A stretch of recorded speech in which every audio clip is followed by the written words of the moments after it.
এই শহরের বিভিন্ন জায়গায় আমার রয়েছে ভিন্ন ভিন্ন নাম। কেউ ভালোবেসে বলে কবি, আবার কারো মিথ্যা অভিযোগে হয়েছে বেঈমান।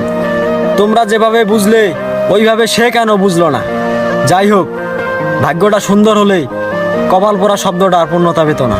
এজন্যই হয়তো প্রবীর মিত্র বলেছিলেন, কবিরা নারীকে কামনা করে, স্পর্শ পায় না। তোমার দিয়ে যাওয়া শোককে আমি সুখ করে নিয়েছি, তোমার দেওয়া দুঃখগুলোকে আমি হেসে উড়িয়ে দিয়েছি। তোমার মুখটা এখন সঠিক আগের মতো মনে নেই, তবে তোমার সঙ্গে কাটানো মুহূর্তগুলো রয়ে গেছে স্মৃতিতেই। তুমি নেই বহুদিনই হলো, তারপরেও তোমার শূন্যতা অনুভব করি। এখন অশ্রুরাও বলে, তোর কষ্ট তুই পা, আমরা কেন ঝরি। তুমি হৃদয়ের কতটুকু জায়গা জুড়ে বিস্তৃত তার নেই কোনো সীমানা। তুমি হৃদয়ে কেন রয়েছো, এ বিষয়টাও আমার অজানা।